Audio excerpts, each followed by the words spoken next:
Si Sarah ay palaging isang taong mahilig magmuni-muni, isang tao na naghahanap ng kapanatagan sa tabi ng ilog, malayo sa ingay ng buhay. Kapag ang mundo ay naging magulo, tataka siya sa tahimik na mga sulok ng kalikasan, kung saan ang tunog ng umaagos na tubig ang naglalamig sa kanyang magulong isipan. Isang hapon, doon niya nakilala si Tevez, isang mas matandang lalaki na may hatid na misteryo at karanasan sa kanyang presensya. Hindi katulad ng karaniwang matandang tao, ang mga mata ni Tevez ay may lalim para bang nakatagpo siya ng mga kwento sa bawat taon ng kanyang buhay. Ang kanyang mukha ay nagdadala ng isang tahimik na lakas na tila may mga kwento na hindi kayang ipaliwanag ni Sarah. Si Tevez ay madalas magpunta sa ilog at sa paglipas ng panahon, naging madalas ang kanilang mga hindi inaasahang pagkikita. Sa simula, simple lamang ang mga usapan. Tungkol sa panahon, tungkol sa ilog, tungkol sa mga bagay na wala namang kabuluhan. Ngunit habang lumilipas ang mga araw, may isang bagay na higit pa sa karaniwang pakikipag-usap ang nagsimulang mabuo sa pagitan nila. Bagamat madalas magaan ang usapan, naramdaman ni Sarah ang isang hindi nasasabi na tensyon, isang hindi maipaliwanag na puwersa na hindi niya kayang itaboy. May paraan si Tevez ng pagpapalapit sa kanya, na para bang tinatanggap siya sa isang paraan na hindi pa niya naramdaman sa kahit kanino. Ang presensya ni Tevez ay may kasamang aliw, ngunit may kasamang isang lihim na lakas na nagbigay sa kanya ng mga tanong sa kanyang nararamdaman. Magkasama nilang pinag-uusapan ang buhay, ang pag-ibig, at ang mga pangarap. Masigasig na nakikinig si Sarah sa mga kwento ni Tevez tungkol sa kanyang kabataan, mga lugar na napuntahan niya, mga taong minahal. Laging may kakaibang lungkot sa kanyang tinig, isang kalungkutan na tila sumisiksik sa ilalim ng kanyang mga salita, parang isang awit na hindi makalimutan. Bahagya lang niyang tinalakay ang kanyang nakaraan, at hindi na pinilit pa ni Sarah na itanong. Hindi niya kailangan malaman ang lahat. Ang katahimikan ni Tevez ay tila isang imbitasyon para magbukas siya ng kanyang mga sariling lihim. Kaya't hindi niya namamalayan na nagsisimula siyang magkwento ng mga bagay na hindi niya pa nasabi sa iba. Habang lumalalim ang kanilang mga pag-uusap, isang hapon, parang may pagbabago sa hangin. May isang hindi matukoy na pagkakaiba, parang may isang kislap na nagsimula sa pagitan nila. Magkasama silang nakaupo sa tabi ng ilog, ang araw ay nagsisimula ng lumubog at ang kanyang sinag ay nagbigay ng gintong liwanag sa ibabaw ng tubig. Dito naramdaman ni Sarah ang isang emosyon na hindi niya pa naranasan. Bumilis ang kanyang tibok ng puso, nanlamig ang kanyang mga palad, at sa unang pagkakataon, napagtanto niyang hindi lamang ang mga salita ni Tevez ang siya niyang pinapalapit, kundi si Tevez mismo, ang kanyang presensya, ang kanyang enerhiya, ang lahat-lahat tungkol sa kanya. Sinubukan niyang itago iyon sa umpisa. Sinasabi sa sarili na baka ito'y dulot ng kalungkutan na matagal na niyang nararamdaman.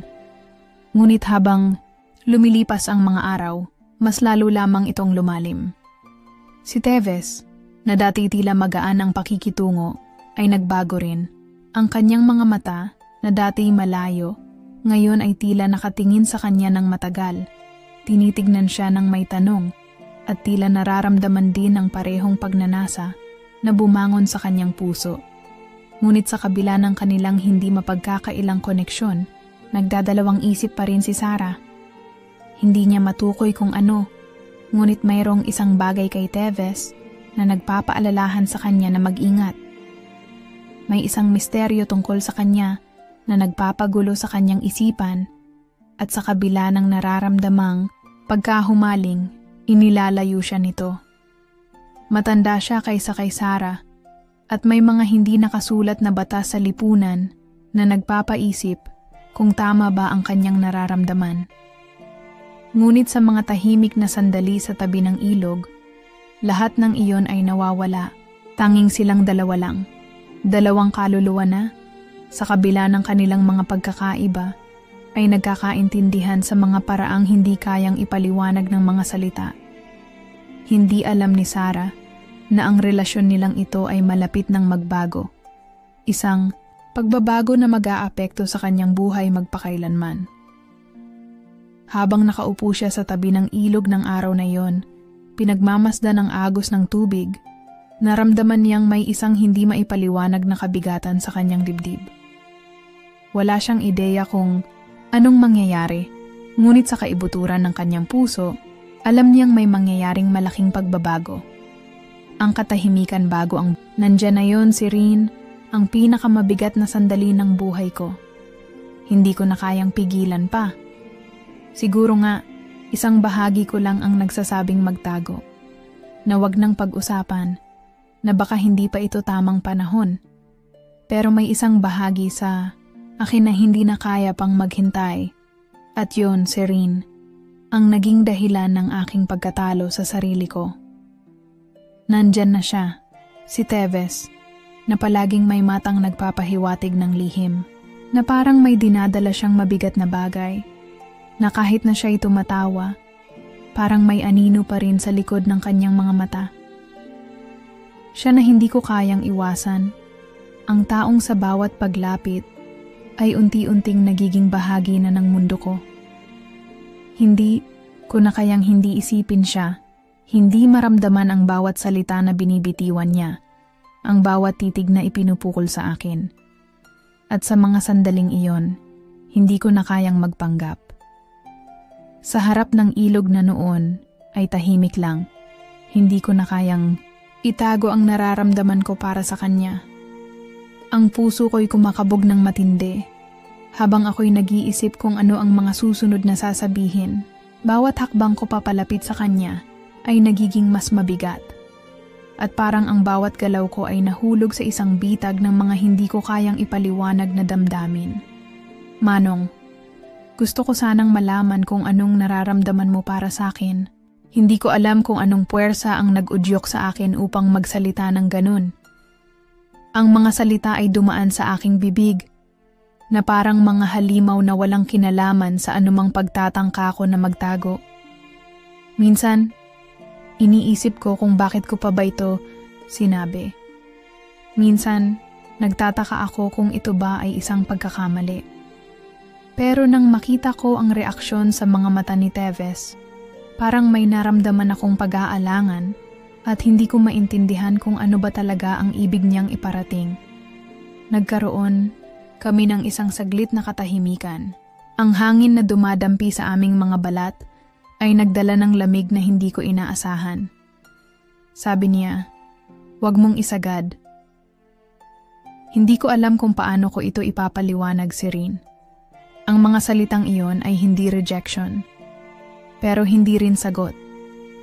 Isang paalala ba? O isang babala? Hindi ko alam kung anong ibig niyang sabihin. Nasa gitna kami ng ilog at ako'y nakakapit sa bawat tanong na bumabalot sa isipan ko. Ang katawan ko ay parang tumigil sa paggalaw.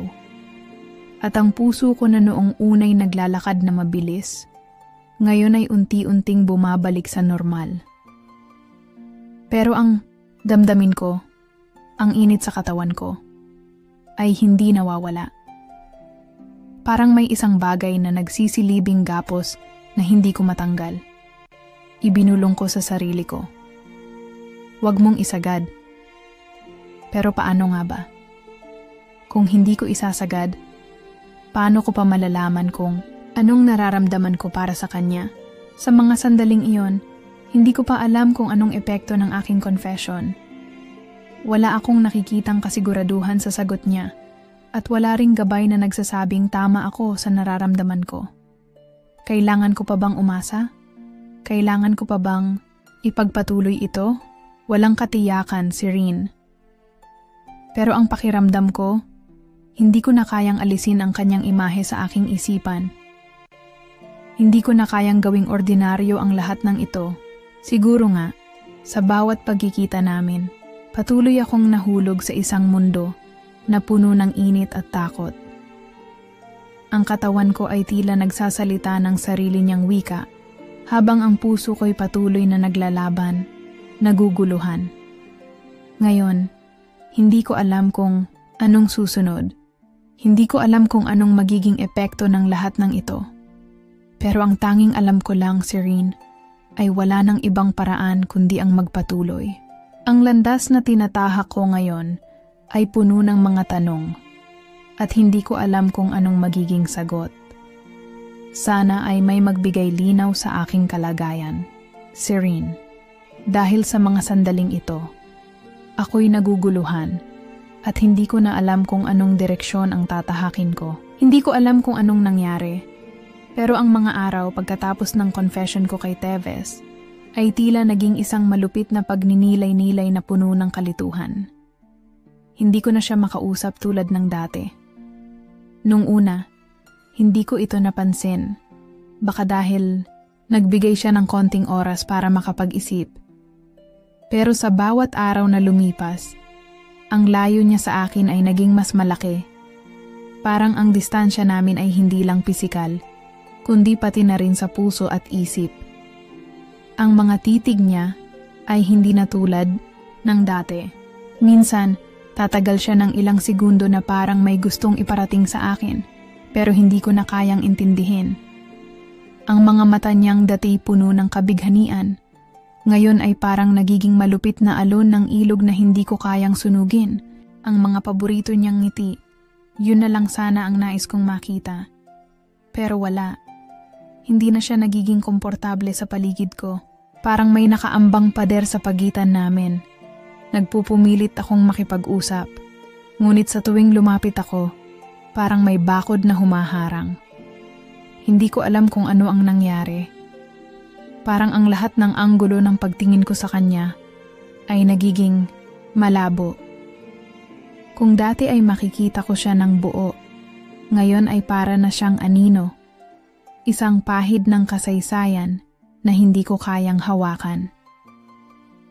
Sa isang pagkakataon, habang kami ay nag-uusap ng medyo malayo, hindi ko rin naiwasang makaramdam ng isang presensya, ang presensya ng ibang tao o baka nga ng ibang mundo.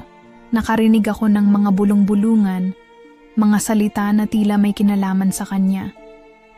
Si Teves, may koneksyon daw sa mga malalaking tao. May mga naririnig akong pangalan ng mga mayayamang pamilya, mga influential na tao sa lugar. Nakakabahala, Serene. Hindi ko alam kung saan nanggagaling ang mga chismis, pero hindi ko na kayang gawing biro ito. Isang gabi, habang tinatanaw ko siya mula sa malayo, nakita ko siya na nagsusulsol ng usapan sa isang grupo ng mga kalalakihan. May mga hindi ko alam ng ngiti, mga palihim na kilos. Hindi ko na kayang magpanggap na walang nangyayari.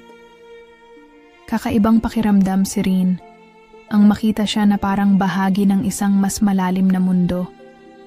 Isang mundo na hindi ko kayang pasukin at sa bawat araw na lumipas, mas lalong nararamdaman ko ang bigat ng ating distansya. Ang init na nararamdaman ko noong una ay tila nagiging malamig na simoy ng hangin. Hindi ko alam kung si Teves ba ang nagbago o ako ang nagbago. Pero ang tanging alam ko, hindi na kami parehong naglalakad sa parehong daan. Habang ako'y natutulog at pinabalikan ang bawat sandali namin, ang mga tanong ko ay patuloy na umuukit sa aking isipan. Bakit siya naging ganito? Ano ang ibig niyang sabihin nang sabihin niyang, "Huwag mong isagad"? Nagdududa na ako, Serene. Baka ito lang ang dahilan kung bakit tila malayo siya. Dahil hindi ko siya kayang unawain. Ang katawan ko'y tila may iba't ibang himig, na parang umaawit ng iba't ibang awit na hindi ko kayang ihayag. Ang katawan ko ay sumisigaw sa bawat salitang hindi ko nasasabi. Gusto kong magtanong, pero natatakot akong magtanong. Bakit ba kasi ang bawat pagtingin ko sa kanya ay nagiging isang sakit, na parang naiipit ako sa isang walang katapusang gulong? Sana, Serene, sana may sagot ako sa lahat ng ito. Pero parang mas maraming tanong kaysa sagot. Habang tinatanaw ko siya, mula sa malayo, Ang katawan ko ay nag-aalab pa rin at parang ang puso ko'y patuloy na nagsusumamo para sa isang sagot. Isang sagot na hanggang ngayon ay hindi ko pa rin natagpuan. Sana malaman ko kung saan kami pupunta kasi hindi ko na kayang gawing simpleng kwento ang lahat ng nangyayari. Serene, hindi ko alam kung anong nangyayari sa buhay ko ngayon. Bawat araw ay isang paglisan mula sa kung anong alam ko at kung anong iniisip ko tungkol sa lahat ng nangyari. Ang confession ko kay Teves, na sana'y maging simula ng bagong kwento, ay nagiging isang masalimuot na labirint na wala akong ideya kung paano lalabas. Matapos ang lahat ng iyon, para akong isang tanga na nagbukas ng pinto na hindi ko kayang isara. Ang mga araw ko ay puno ng katahimikan at parang may mabigat na hangin na pumapalibot sa akin. Wala na ang saya sa tuwing tatawagin ko siyang Manong. Walang kasunod na tawa. Walang mga kwento sa tabing ilog.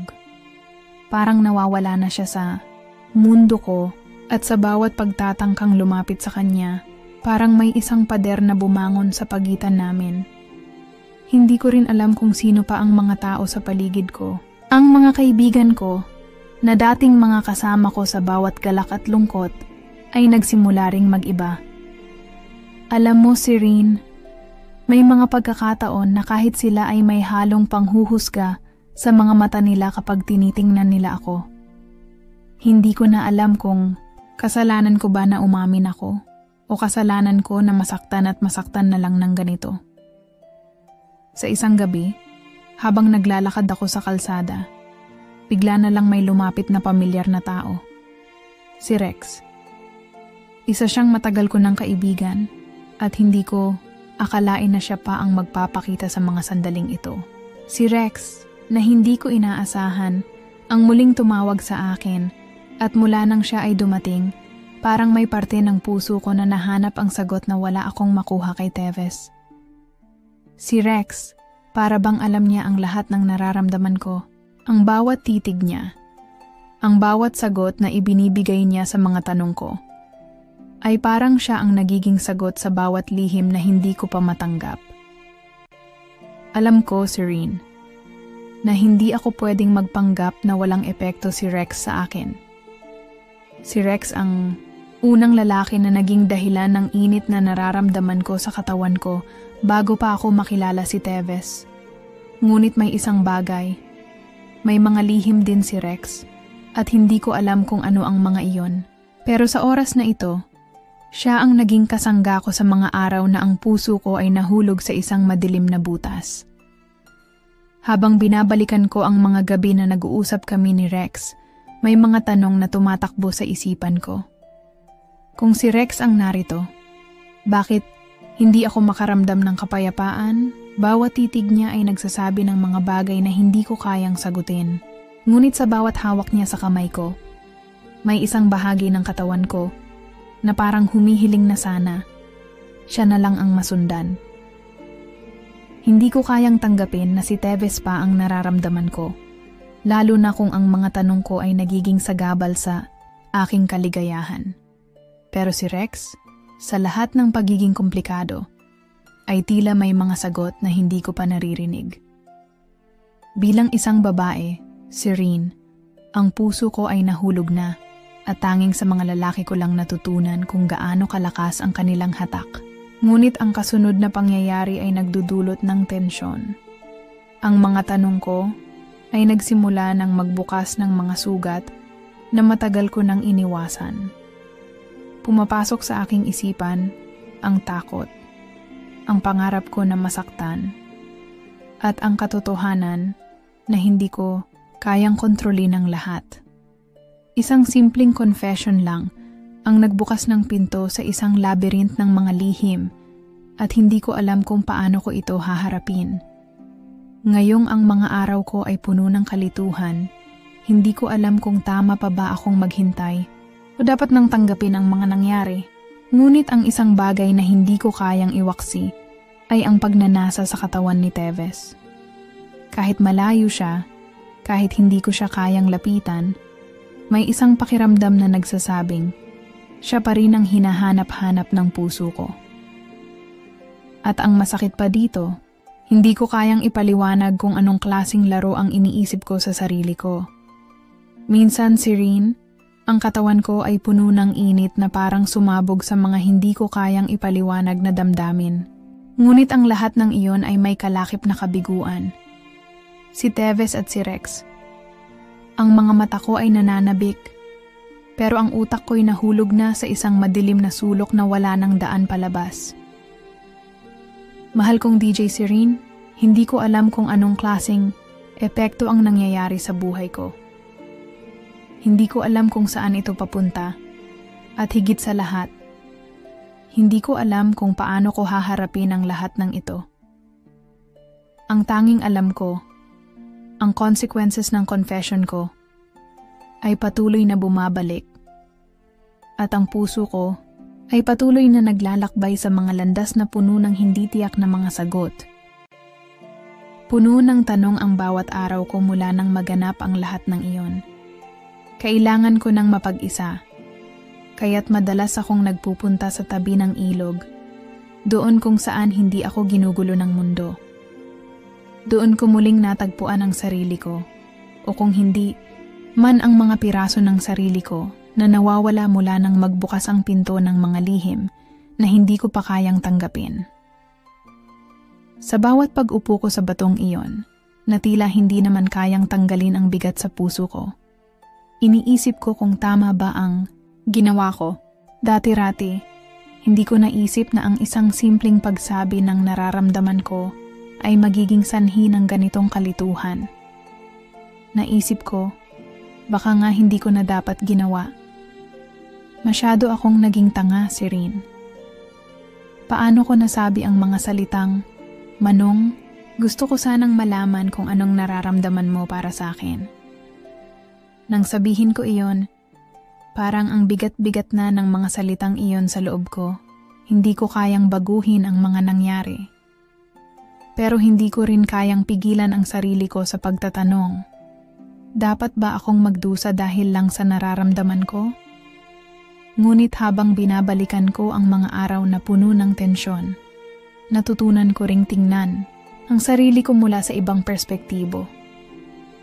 Siguro nga, sa kabila ng lahat ng sakit, ito ay isang pagkakataon para muling makita ko kung sino ako bago lahat ng ito.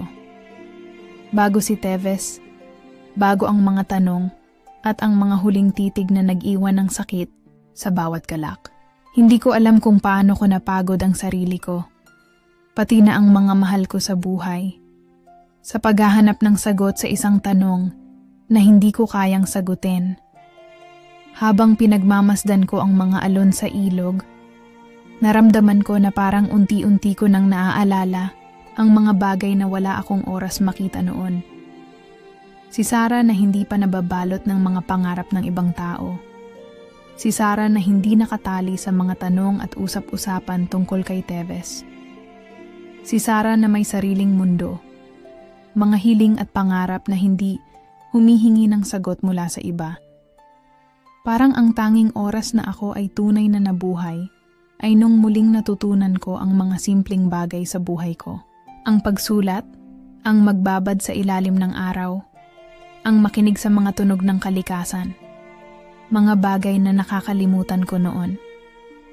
Hindi ko na kailangan pang maghintay kay Teves para maramdaman ko ang halaga ko.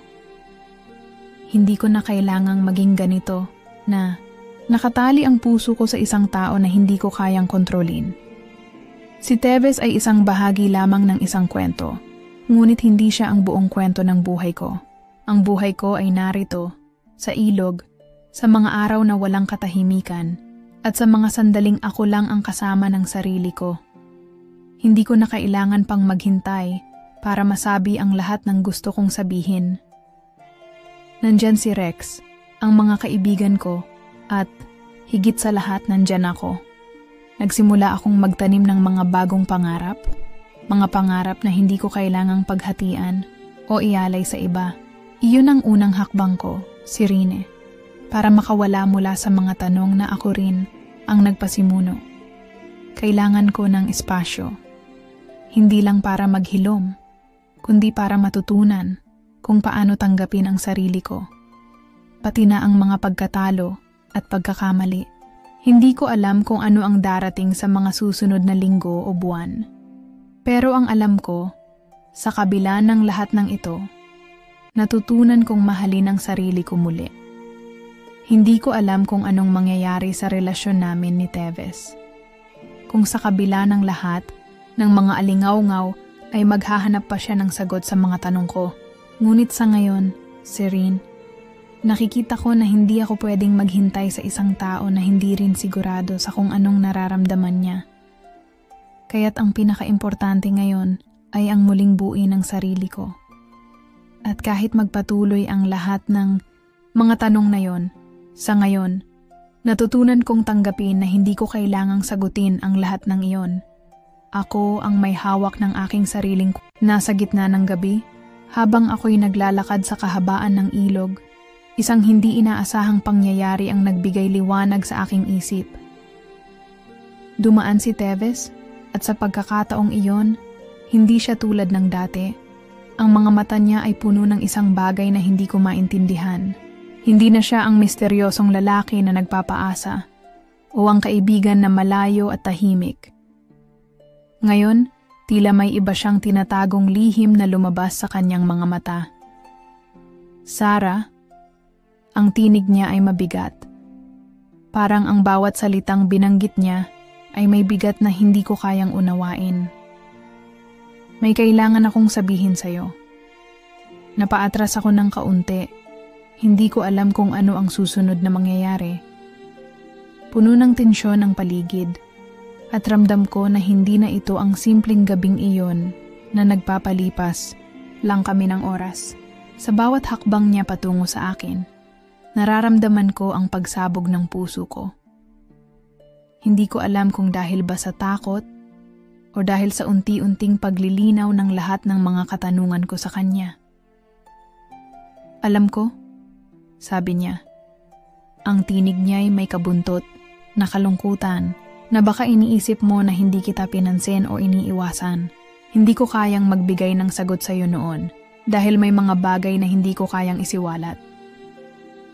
Habang iniintindi ko ang bawat salitang binanggit niya, napansin ko ang kalungkutan sa kanyang mata.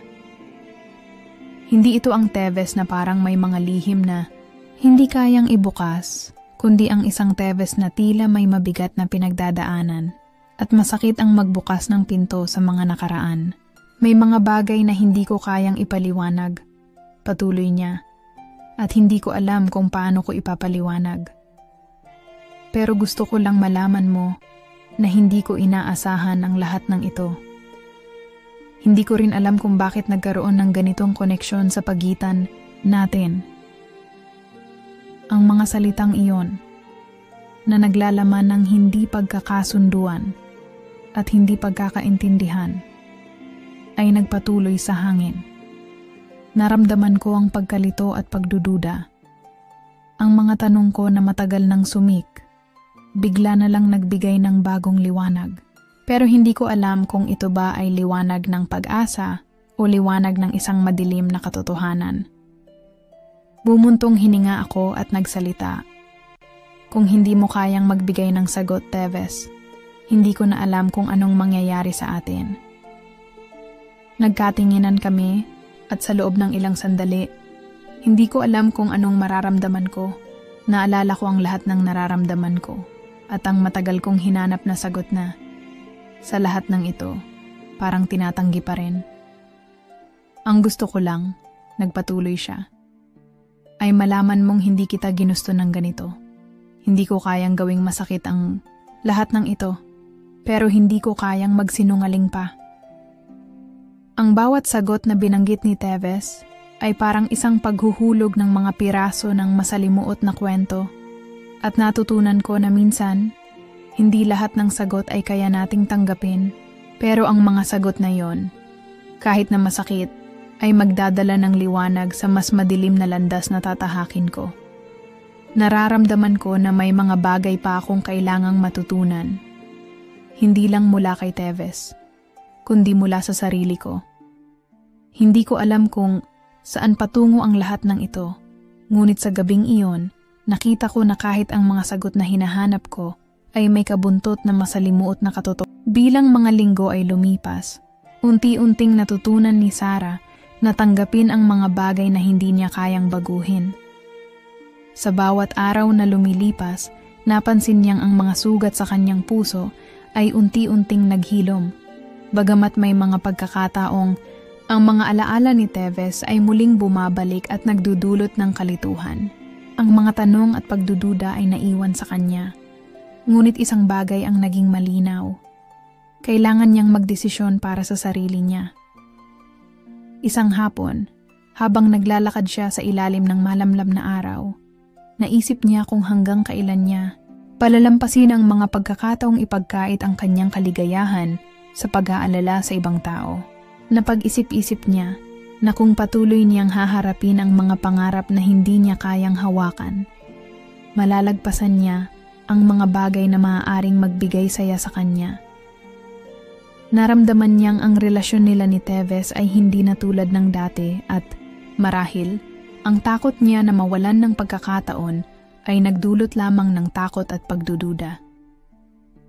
Kailangan niyang magpatuloy sa buhay, bagamat hindi pa rin siya ganap na nakakakita ng kaliwanagan sa lahat ng nangyari.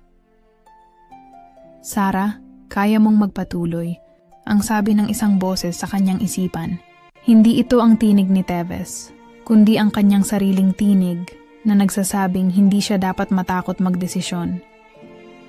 Hindi siya dapat maghintay ng sagot o magpatuloy sa paghahanap ng mga bagay na wala ng saysay. Kailangan niyang mag-move on at tanggapin na hindi lahat ng bagay ay makakamtan. Sa isang pagkakataon, nagdesisyon si Sarah na pumunta sa lugar na dating pinagmumulan ng kanilang mga usapan. Habang naroroon siya, isang malaking tanong ang dumaan sa kanyang isip. Paano ko mapapalakas ang sarili ko? Tumingin siya sa paligid at napansin ang mga simpleng bagay na nagpapasaya sa kanya. Ang hangin, ang agos ng ilog, ang mga puno na matagal na niyang kilala. Ang mga bagay na ito ay nagbibigay ng tahimik na kasiyahan at nagsilbing paalala na hindi lahat ng kaligayahan ay nanggagaling sa ibang tao. Ang kaligayahan ay nagsisimula sa sarili. Naglakad siya pauwi. At sa mga hakbang na yun napagtanto niyang ang desisyon ay hindi madali. Ngunit ang pinakamahalaga ay hindi ang pagsisisi sa nakaraan, kundi ang hakbang na tatahakin para sa kinabukasan. Hindi ko alam kung anong mangyayari, ang bulong ni Sarah sa sarili. Pero kailangan kong matutong magpatuloy.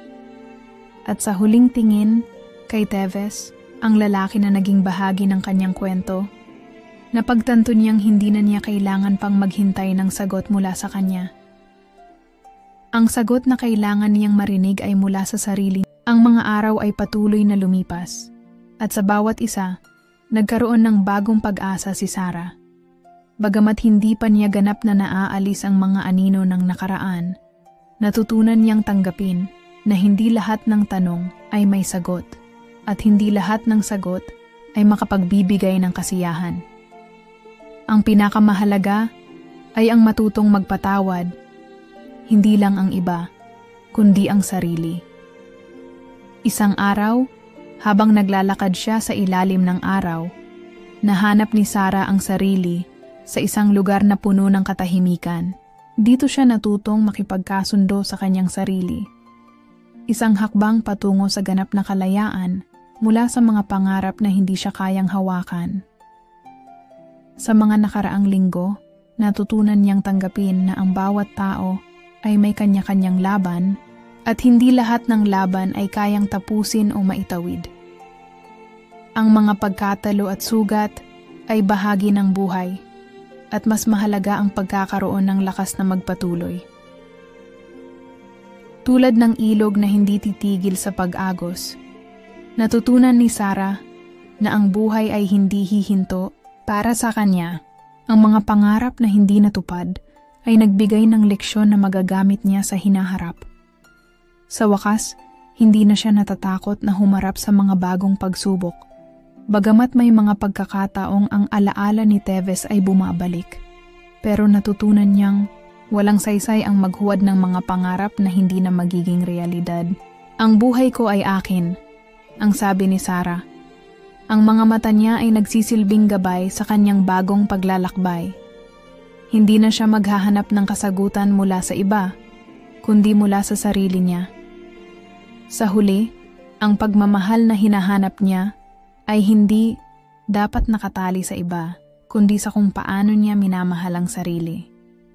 Bago magtakip silim, dumaan si Sarah sa lugar na minsang nagbigay sa kanya ng sakit at kalituhan. Ngunit ngayon, ito'y nagiging simbolo ng paglaya. Ang mga alaala ay nananatili, ngunit sa kanyang puso, may mga bagong pangarap na nagsimulang lumago. Sa huling sandali, huminga siya ng malalim at pinili niyang magpatuloy. Walang ibang maghuhubog sa kinabukasan ko, kundi ako. Ang bulong niya sa sarili at sa bawat hakbang, iniwan niya ang mga tanong ng nakaraan. Naglalakbay patungo sa isang bagong simula. Mga kasirin, maraming salamat sa pagsama sa atin sa kwentong ito. Sana ay may natutunan kayo sa bawat hakbang ng ating bida at sa mga aral na ipinasa ng kanyang journey. Huwag kalimutang maglaan ng oras para sa sarili. Dahil sa huli, ikaw lang ang may kakayahang magpatawad at magpatuloy. Hanggang sa susunod na kwento, keep safe and stay serene.